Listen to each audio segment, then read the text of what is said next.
Welcome back, Bears fans. Bears get through the first night of the draft. Don't trade up, don't trade down. Kind of like the process there. They end up getting an offensive weapon. Colston Loveland, tight end for Michigan.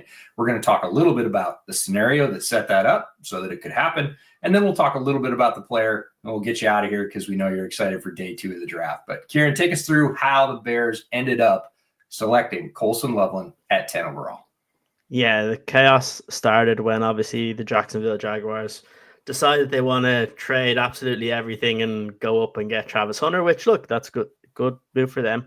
But I think that's really what set the board for the Bears, to where maybe there was one or two other players that they were looking at that didn't happen because Mason Graham goes 5th.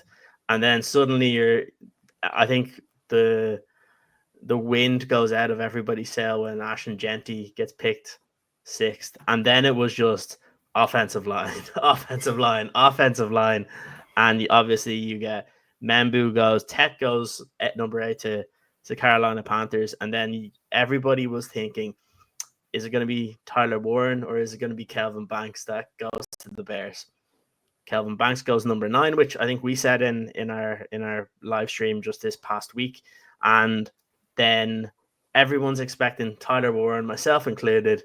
It is a tight end, but it's Colston Loveland. And yeah, it was an interesting when we spoke about this very scenario, when we spoke about what is kind of the worst case scenario where these guys, where all the offensive linemen go. And one of the names that we brought up was Colston Loveland. We didn't think that it was going to be their guy because there was so much talk about Tyler Warren, but they proved to be they saw what we spoke about in terms of it made sense. The Sam Laporta type role. You mentioned it, the kind of the hybrid between Sam Laporta and Amon-Ra St. Brown, and that is kind of what we're looking at. You just have to look at what Ben Johnson's reaction was. So again, he fits what they want to do, and that's why they went in that direction over Tyler Warren. Bears are absolutely thrilled with it. And when we talked about it in the live stream, we were talking about an offensive option. I said Emeka Egbuka could fit because, again, he's a slot weapon. And I said / Colston Loveland if they're happy with the medicals. And they are. His shoulder surgery was done before the combine on purpose so that he could have as much time as possible to heal before OTAs, camp, etc. And his surgeon came out last week, as surgeons often do before the draft, and said, hey, everything's on schedule. It's working out. Bears are obviously comfortable with that. And Ben is ecstatic about it. So in terms of where the board fell with the 3 offensive linemen off in the first 9 picks, it really did come down to who do they think is going to help their offense. It could have been a running back, could have been a slot threat, either way. Or, we talked about Tyler Warren as that hybrid H-back type player. He ends up going later in the round to the Indianapolis Colts, which is a really good selection for them. But the Bears really like Loveland's explosiveness in the passing game because that's where he has it all over Warren and was the one thing that he was much clearly better at than Tyler Warren, which is running routes from the slot. He's a better hands catcher, and he is somebody that is going to get open. He's going to be Caleb Williams' best friend in terms of the passing game because he's great at finding space. He's great at working leverage against man off the line. In my estimation, he is just a bigger power slot. In fact, he's probably the biggest power slot in this draft.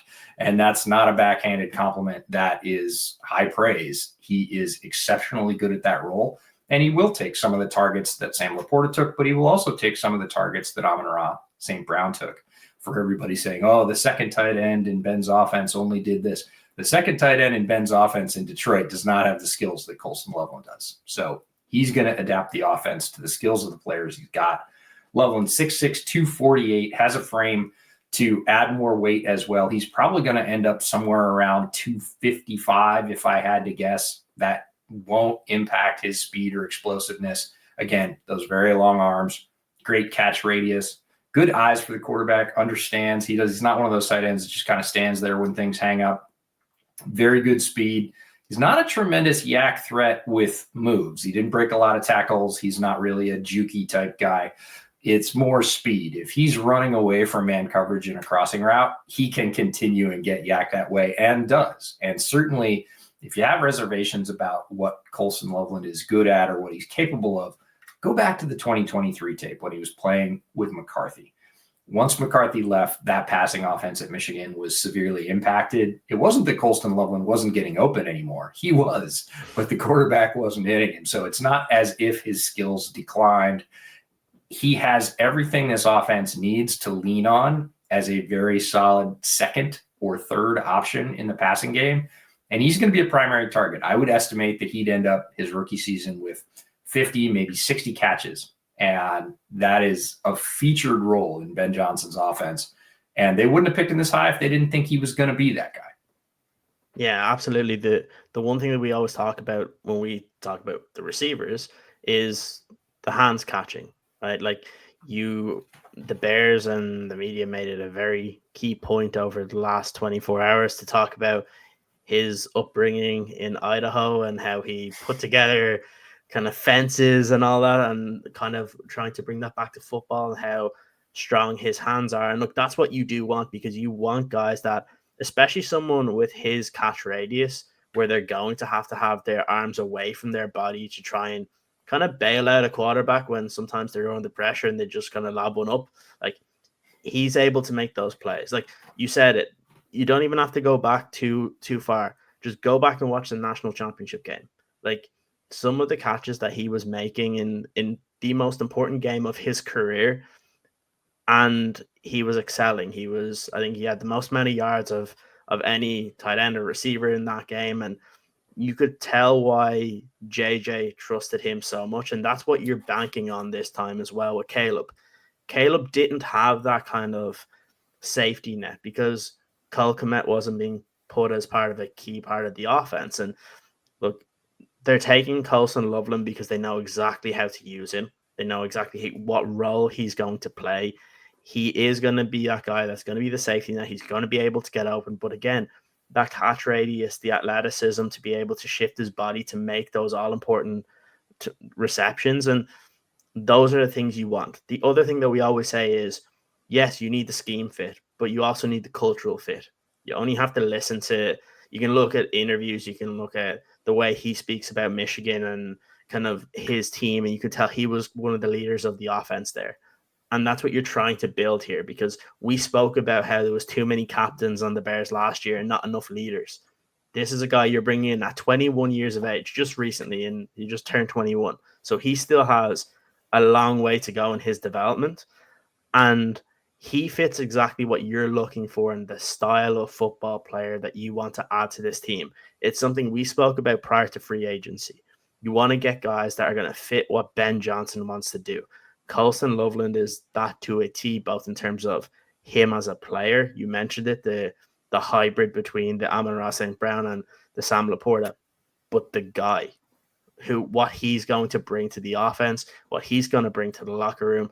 And honestly, while some Bears fans might not be ecstatic because, and we mentioned this last week, because he's not the guy that's in all the mock drafts going 10th overall, but that doesn't matter. And we always say this, the minute the draft is over, where guys get picked up doesn't matter anymore. They have to perform. And when you listen to guys that are in the know, I think it was Daniel Jeremiah today was mentioning that he was the biggest riser of the first round, to where there was teams trying to trade up to go and get him. There was reports that the Indianapolis Colts were going to take him at 14 if he was there, and ultimately took Tyler Warren. But he was a guy that was blowing teams away in the interview process, and it was a guy that a lot of teams were targeting to move up. And you only have to look at it from where the Bears are picking. There wasn't a trade until I think the 24th or 25th pick, roughly around that point. And that goes to show that once that happened, teams were just sitting back and just seeing how the board fell to them. And while we spoke about it as like a worst case scenario, because we were talking about Ashton Genty or maybe an offensive lineman, like, it's a pretty good, when he's healthy, it's a pretty good backup plan to be able to have him come into this offense. You know what he's going to do, and he's really going to add to it. They needed another receiving option as well. We spoke about it. And if he's able to produce to the level that Ben Johnson was able to get from Sam Laporta early in his career, you can only see this offense kind of get to new heights. And that's what you're really looking for here. And It's why I think Bears fans should be excited. And like we said, treat the first round pick and group it together with what the Bears do on day 2, and then make your determination on what they're able to achieve in this draft. For sure. And Loveland, an important point you mentioned, 21 years old. I talked about his ability to fill out. He's still got some growing time left physically as a player, but also in terms of his blocking. There's been a lot made about his blocking. Nate Tice really liked his blocking. I was a little cooler on it. What you can't debate about Colston Loveland's blocking is the want to. The want to is there, and that's a part that's very difficult to instill, maybe impossible to instill. If players don't want to, you're not going to make them a better blocker. He wants to. He's going to get bigger and stronger physically. Again, just barely turned 21. So the ceiling is something I think really excited the Bears. Your point about the trades cooling off after he went off the board, that's come out from 2 or 3 sources now, that he was the player that people were trying to go up and get. And after that, they kind of said, well, we can wait and get a very similar player. And the trade that happened next was a quarterback trade late in the first round. So it may have been without that we went the entire first round without another trade. So Loveland was really a shelf in a lot of teams' eyes in terms of a talent. And obviously the Bears thought the same way. They didn't have to mortgage any future picks to go get him, which is really cool. I like that as process. And I love the fit. And when we say worst case, it's worst case for the Bears having their choices limited. Loveland as a player is not a worst case. It's just, he was pretty much the next one on your board. And as a team, you always want multiple choices when your spot comes up in the draft. The Bears' hands got tied. They came away with a very good player. So my greatest wish for the Bears was that sticky note that I kept talking about in round 1, get a good football player. They did. They got a very good football player in Colston Loveland.